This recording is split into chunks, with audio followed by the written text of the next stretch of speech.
गीतांजलि अपनी 5 बहू के साथ एक छोटे से घर में रहा करती थी। गीतांजलि अब काफी बूढ़ी हो चुकी थी, जिस कारण वो हर टाइम बीमार रहा करती थी, लेकिन उसकी 5 बहुएं उसकी देख रेख में कोई भी कसर नहीं छोड़ती थी।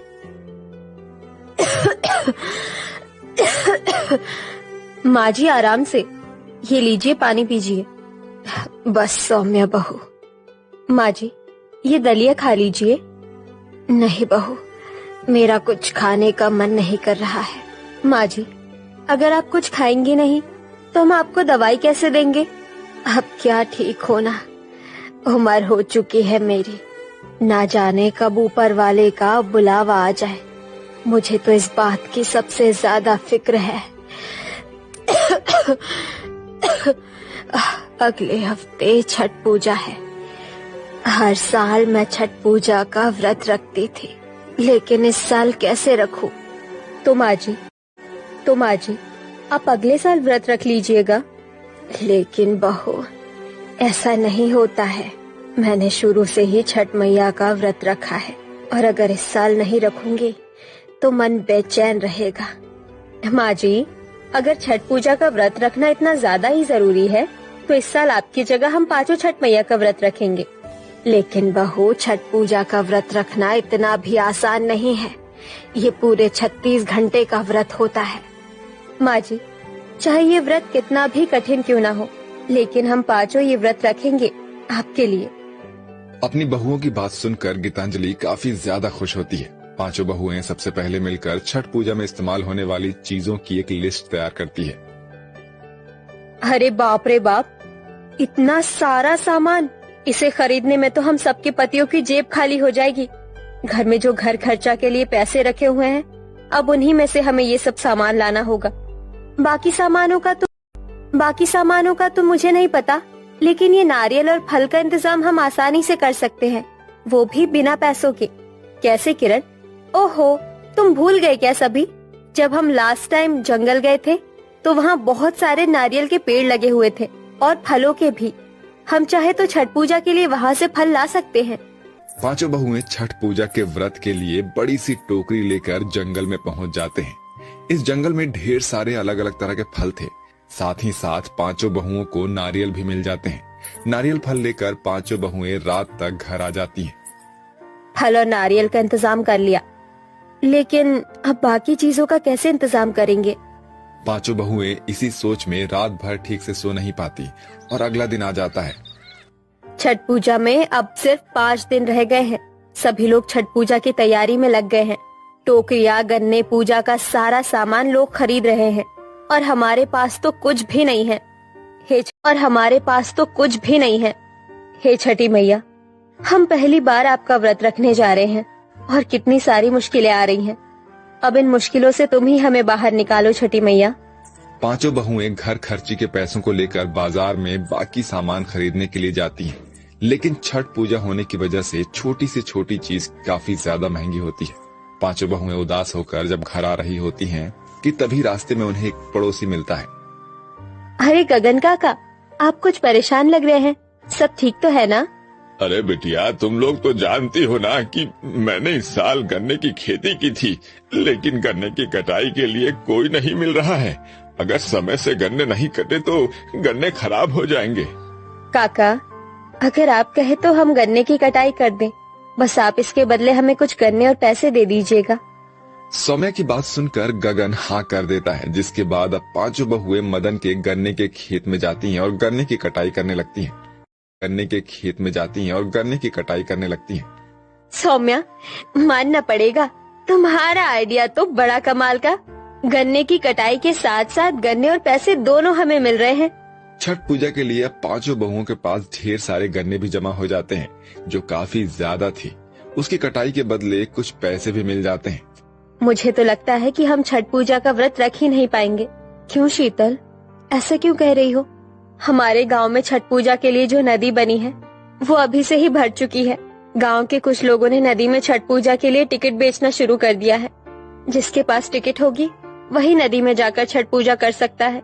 अब तक तो सारी टिकट भी खत्म हो गई होगी और बिना नदी के हम तो छठ पूजा का व्रत भी पूरा नहीं कर सकेंगे। जैसे तैसे करके पांचों जुगाड़ू बहुओं ने छठ पूजा के व्रत का थोड़ा थोड़ा सामान तो इकट्ठा कर ही लिया था, लेकिन अब समस्या नदी की थी। अगर हमारे आंगन में ही कोई पानी का गड्ढा होता तो हम उसमें ही छठ पूजा कर लेते। तो हम भी तो ये कर सकते हैं। हम आंगन में एक बड़ा सा गड्ढा करेंगे और पास वाले कुएं से पानी लाकर उसे भर देंगे, जिससे हम आराम से छठ पूजा का व्रत कर पाएंगे।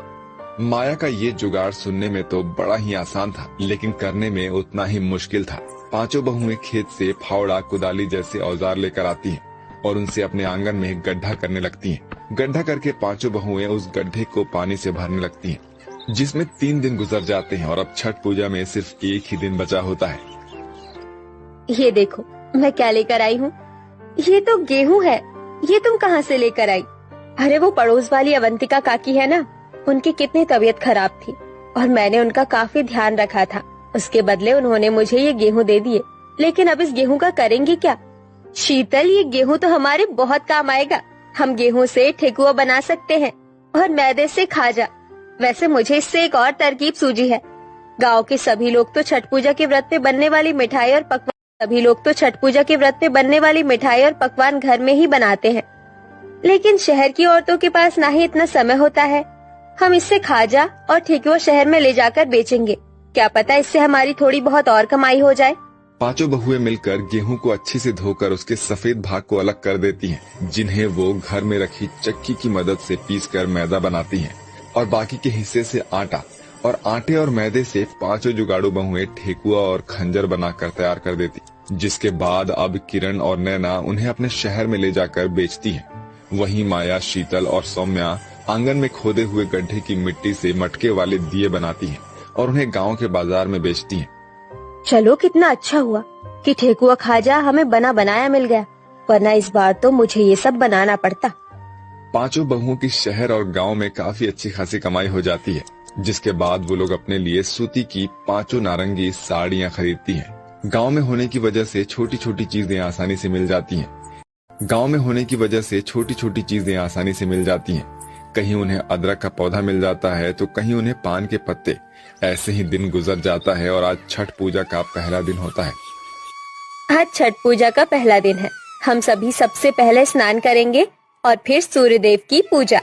नहाए खाए के दिन पांचों बहुएं अपने आंगन में बनाई हुई नदी में अच्छे से स्नान करती हैं और सूर्य देव की पूजा करके घर में आ जाती हैं, जहां उनकी बीमार सास गीतांजलि ने उनके लिए सात्विक भोजन बनाया था।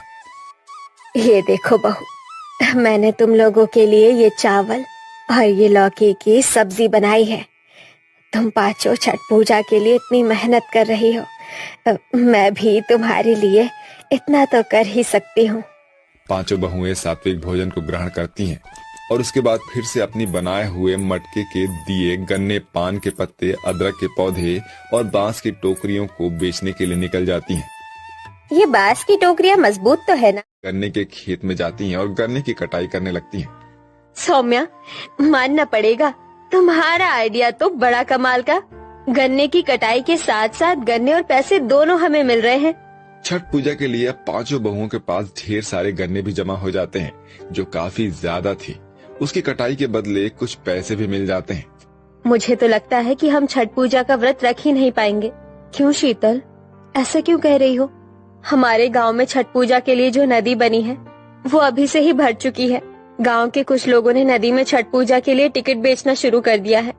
जिसके पास टिकट होगी वही नदी में जाकर छठ पूजा कर सकता है। अब तक तो सारी टिकट भी खत्म हो गई होगी और बिना नदी के हम तो छठ पूजा का व्रत भी पूरा नहीं कर सकेंगे। जैसे तैसे करके पांचों जुगाड़ू बहुओं ने छठ पूजा के व्रत का थोड़ा थोड़ा सामान तो इकट्ठा कर ही लिया था, लेकिन अब समस्या नदी की थी। अगर हमारे आंगन में ही कोई पानी का गड्ढा होता तो हम उसमें ही छठ पूजा कर लेते। तो हम भी तो ये इतना ज्यादा मुश्किल होता है। छठी मैया, अपनी कृपा हम पर बरसाए रखना और ये व्रत पूरा करने की हमें हिम्मत देती रहना। छठ पूजा का दूसरा दिन भी खत्म हो जाता है और आज तीसरा दिन होता है, जिसमें सभी बहुएं नारंगी और लाल साड़ी पहनती हैं। 16 श्रृंगार करके नाक से लेकर सर तक लंबा सिंदूर लगाती हैं और आंगन में बनी नदी के अंदर खड़े होकर शाम के डूबते हुए सूरज को पानी का अर्घ देती हैं। सुबह से लेकर शाम तक तो पांचों बहुएं आराम से रह लेती हैं, लेकिन जैसे जैसे रात होने को आती है वैसे वैसे पानी के ठंडे होने की वजह से उन सब की हालत खराब होने लगती है। लेकिन पांचों हिम्मत नहीं हारती। तीसरा दिन भी गुजरता है और आज छठ पूजा का चौथा दिन होता है, जिसमें सूरज को जल चढ़ाकर सूर्य देव और छठी मैया की पूजा करती है और उसके बाद वो लोग घर आ जाते हैं, जिसके बाद वो अपने बनाए हुए ठेकुआ और खाजा को आस पड़ोस में बांटकर साथ में खाना खाती हैं और अपनी छठी मैया का व्रत पूरा करती हैं। मैंने सोचा नहीं था कि तुम